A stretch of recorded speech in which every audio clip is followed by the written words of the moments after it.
I'm Paul Levinson, and welcome to Light On Light Through, episode 246. Well, I just saw the first two episodes of Suspicion on Apple TV Plus. It looks to be a top-notch, crackling whodunit with all the trimmings.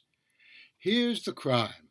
Four people in a big New York Midtown hotel wearing British royal family masks, the Queen, Prince Charles, Prince Andrew, and Kate, kidnapped the son of the biggest American media operation.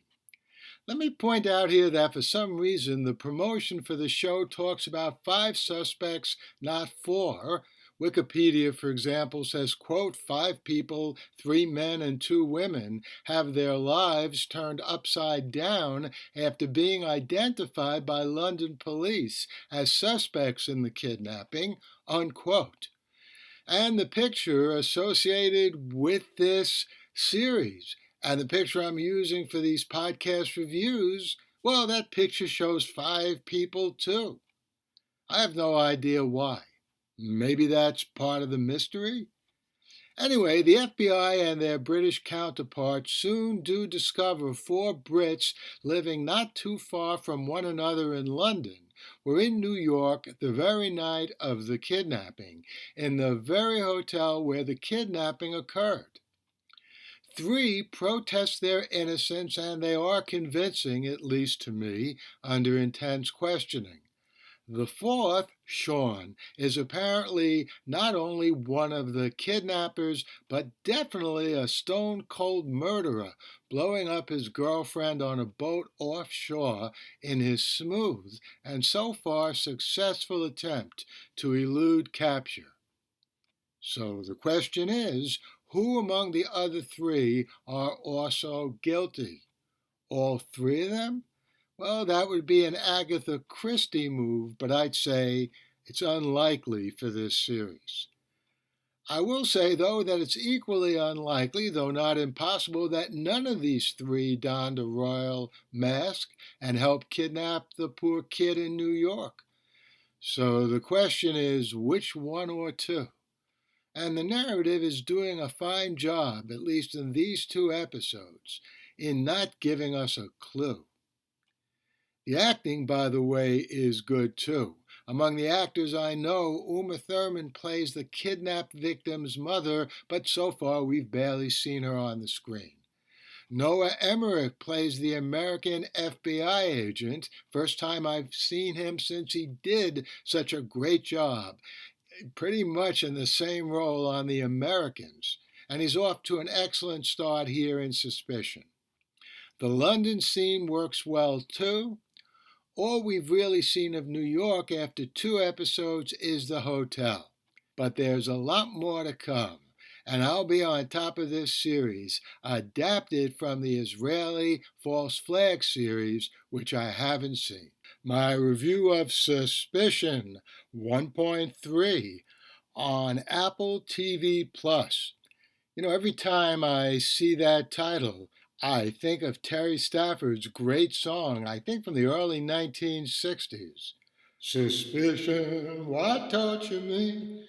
Anyway, you may recall in my review of the excellent two-part debut of Suspicion last week, I wondered why, though there were only four masked kidnappers of Leo Newman at the beginning, and only three suspects taken in by London police, plus one murdering suspect on the loose. Let's see, 3 plus 1 equals 4. The description of the series on IMDb, on Wikipedia, as well as in the publicity photo that you can see in the image for this very podcast review. Well, the IMDb Wikipedia descriptions and that publicity photo say or show 5 kidnappers, not 4. Well, finally, at the very end of episode 1.3, we find out why. There is indeed a fifth suspect, a Mr. Eddie Walker, who helped with the getaway but was not in the original hall of the kidnapping back in that New York City hotel. And he's a student at Oxford, where Tara, one of the 3 London suspects now under police surveillance, happily teaches. Okay, that's a neat development in the plot. I like that. But I have to say it was spoiled to some extent for me by the telegraphing in the publicity photo and those descriptions of the series that were out there in which it said there were 5 suspects, when all we saw in the first 2 episodes were 4 suspects.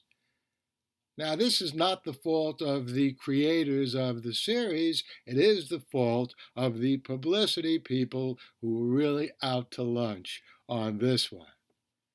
All right, end of rant. I did think the connection between Natalie and still the only palpable bad guy, Sean, was interesting, and it lays bare one of the best dynamics of this narrative. The 3 other suspects, who would be Tara, Natalie, and Adesh, all seem to be so nice in comparison to Sean, who certainly isn't. Of course, it's too soon to tell about Eddie, who was only on the screen the last minute of episode 1.3. But this suggests that at least one of the connective tissues between Sean and the other kidnappers is that the other 3 were taken advantage of in some way, pulled into something that they had no idea was a kidnapping. But it's still a little too soon to know how many of the 3 that happened to, or if it happened at all. This is all conjecture on my part. And I'll round off this review with a mea culpa. I said that Catherine Newman, Leo's mother, was a media mogul. I somehow missed that she's a powerful public relations executive, indeed so powerful that she's being nominated for U.S. Ambassador to the United Kingdom. I'll see you back here next week with my review of 1.4, and I'll still have Terry Stafford's song on my mind. Why torture me? Well, I hope you enjoyed that review of Suspicion. I'll be back here in a couple of days with a review of the new episode, the episode that's coming up this coming week of Suspicion, and of the new episode that's coming up of Raised by Wolves. And as I also mentioned, we're going to have some great interviews in March. I'll tell you in my next episode who I'll be interviewing.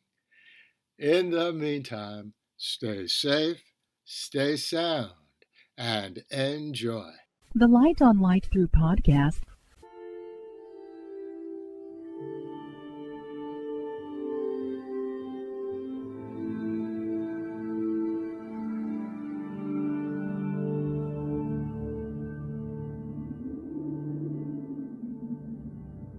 Athens, 2042 AD. She ripped the paper in half, then ripped the halves, then ripped what was left again into bits and pieces of history that could have been. Sierra Waters had read once that, years ago, it was thought that men made love for the thrill, while women made love for the sense of connection it gave them. Curled Up with a Good Book says, Sierra Waters is sexy as hell.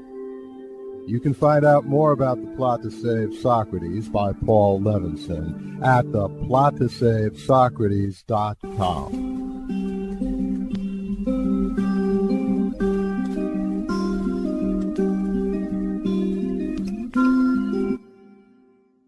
Paul Levinson's Silk Code, about an ancient biotech war raging on in secret for centuries.